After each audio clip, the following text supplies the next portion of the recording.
Hey, so you're ready to buy a used bike, but you don't want to get screwed? I don't want you to get screwed either, so I'm going to show you what I look for when I go buy these used motorcycles. Okay, so first things first, when you're going to look at a used motorcycle, you can go ahead and save everybody a lot of time by asking to see the title first. I'm going to show you what to look for with the title on these bikes because title issues seems to be a really common thing when people buy from private sellers because they just don't know what to look for. It's not really common knowledge and it can turn into a real nightmare. So you need a clean title. This is a Texas title. All titles look different. Different states have different colors, sizes, shapes. They can get confusing. You can Google your state's title to make sure it's signed in the right place. So to protect the owner's information, we've got Jim Bob here. First thing we want to do is make sure that Jim Bob signed the title in the right place. So it needs to say Jim Bob's signature right here. And anywhere else on the title, different states are going to be different places, but you need Jim Bob to sign seller, not buyer, not purchaser, but seller or owner is where Jim Bob needs to sign. So in this case, Jim Bob got a little excited and he signed it in the wrong spot. So this is actually going to be a problem, and we have to get an affidavit made and have to have Jim Bob sign the affidavit. So if you're buying a stranger in a situation like this, I would honestly pass it up, because when you take this to the tax office, they're going to turn you around and say, we won't take this. You need to go find Jim Bob and get an affidavit. And that is going to turn into a nightmare because Jim Bob's never going to want to talk to you again after he sells you this motorcycle. Avoid it. So best thing somebody can do is not sign the title at all. And then when y'all are together, you can sign it. As far as dates, if you date the title, the state's going to charge you a fee if you don't go transfer it shortly after it's dated. So it's best just not even put a date on there. Then you're going to take your VIN number and match it up to the VIN number on the motorcycle. Most motorcycles, especially sport bikes, the VIN numbers are on the necks right here. So check the last 6 is what makes this motorcycle individual. So check the last 6 of this motorcycle and check the last 6 on your title. Make sure they match up. If they don't match up, again, avoid this deal. Do not buy this motorcycle. You're going to have problems. As far as titles, make sure they're clean. Salvage titles are no good. If you are really insisting on buying a salvage motorcycle, just know that people avoid salvage bikes like the plague. You're going to have a really hard time getting rid of it. Look at that wrist. You're going to have a really hard time getting rid of that bike, and its value is about cut in half with a salvage title. You're more prone to problems in the future too, because the bike's obviously probably been wrecked and rebuilt. With bonded titles, this is clean, this is not bonded, but it would say somewhere on here, I believe like right here up top, bonded, it'd say anywhere on it. The only thing you have to understand about bonded titles, what that means is, that means somebody lost the original title sometime, maybe years ago, maybe recently, and when got a replacement. A replacement title is a bonded title, it's not the original. The only risk with a bonded title is if that owner, whoever had the original, finds it, they can come back and say, I found my title, that's my bike, and that's a huge risk. That's a really a 0.0001% chance of something like that happening. Bonded title is usually fine, good, you don't have to worry about it. It doesn't really affect the resale value, but what it does affect is banks don't want to give loans on bonded titles, which means dealers don't want to buy bikes with bonded titles. So if it's something you plan on selling cash to another private buyer, then you're perfectly fine buying and selling with bonded titles, but just know it's going to be hard to get a loan on that motorcycle if it's something you want to get a loan on or sell to a dealership. So we checked for damage or anything obvious. This bike looks good.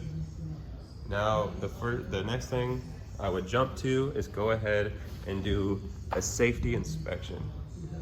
Safety inspection is really simple, and I do this first because we need to know that this bike can legally be ridden and registered. So first thing I do is check the lights.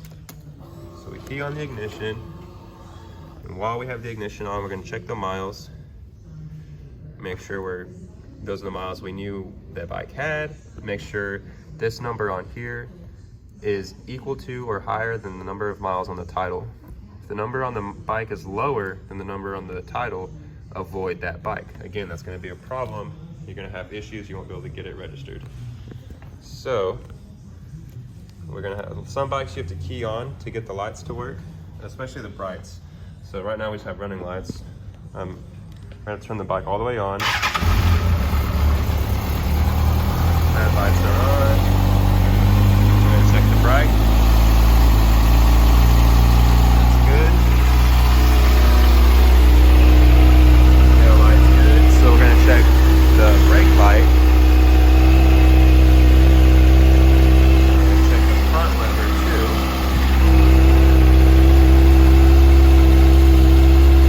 Okay. Check our horn.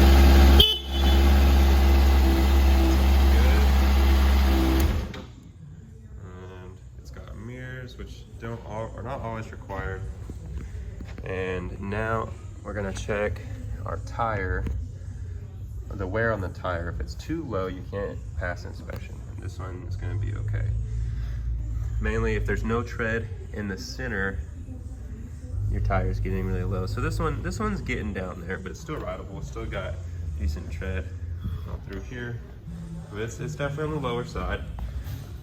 And the front's pretty good. And you want to also check for even to uneven wear. Make sure the wear on the tire is even. If it's all on one side, something's wrong with the way the bike rides probably. Or the tire pressure has been low, so make sure the pressure and everything's good.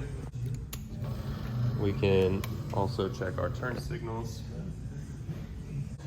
So we've done our safety inspection, and the bike checks out. Looks like we're going to be able to get it registered the way it is. So that's not going to be a problem. It's safe to ride. Well, as far as the first glance goes. Now we're gonna get a little more into detail. The next thing we're gonna check is our fluids. So most of these sport bikes have a sight glass for the oil right here. And some of them's gonna be a dipstick up here somewhere. But the first thing you're gonna do is check the oil. If the person met you with the bike and just rode it and the bike's hot, then the bike needs some time to cool down so the oil can settle. But we only started this bike for about 10 seconds to do our little safety inspection, so it's fine. So as the bike's tilted over, you should see it's not gonna be full because it's leaning over on the kickstand, so you gotta stand it up. So I'm just gonna grab it by the front brake. I'm gonna kind of stand the bike up until I see oil in here.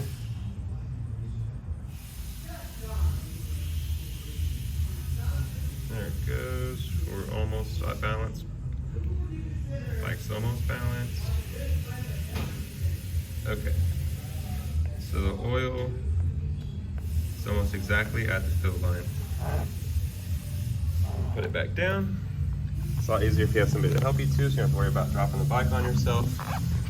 But while you're there looking at it, you can see the darkness of it. If it's really black, it's definitely older. Might be ready for a change. If it looks milky, that's, it's a big red flag. If the oil looks muddy or milky, or too bubbly either, something I'd consider avoiding that motorcycle. The next fluid you can check. On some bikes, if it's not too much work, you can do the coolant. On this one, we can actually see right here our reservoir. That's nice and convenient. It's up to about right there. So it's closer to the full than it is the low. That's pretty good. And while we're on fluids, you're gonna check your brake reservoirs, make sure there's fluid in them. So this one is filled up to the upper. And the rear, where is she? Boom, is also filled up. Again, you don't want it to look too muddy. You don't want it to be below the low line. Then we check our forks. So I go ahead and mount the bike, and I push down real hard with my hands on the front grips. I get back off the bike, and Grab your fingers right here, and it should be dry. It is completely dry. If it's wet, you get grease and oil on your hands, then your fork seals are leaking. And the danger to that is that fluid will eventually get on your brakes, and then you won't be able to stop one day, and that could be very bad. So your forks cannot be leaking. Expect around $250 to $300 to get them rebuilt. You know, include that in the cost of, or your negotiation for that motorcycle. So now we're ready to check the brake pads. You can move on over to the back right here, and you can see the brake pads right here. This is the meat. You're gonna make sure there's still meat on both sides. Sometimes just the inside wears out, so check the inside. Make sure it's not metal to metal. Make sure there's meat on there. And if it is metal to metal, then you need to fill this rotor and make sure it's not warped. It doesn't have divots all through it. Chain or belt. So the drive. So what to look for on the chains is first, just upon looking at it with your eyeballs, make sure it's not too dirty. This chain's a little dirty, but it's honestly not too bad. You can, and it doesn't look too dry either. Make sure it's not too dirty or too dry. If you see a lot of links doing crazy stuff, like going different angles, that's a horrible sign. It should all be kind of straight. And rusting is one thing you want to, you know, rusting's bad. If there's rusting all over it, then you're probably gonna want to get a new chain. While we're down here looking at the chain, we're gonna check the sprocket. See the teeth on the sprocket? So you see how these little waves kind of looks like a, you know, a perfect little hill. It's symmetrical. You can kind of draw a line through it, and it would be the same on both sides. They're symmetrical waves.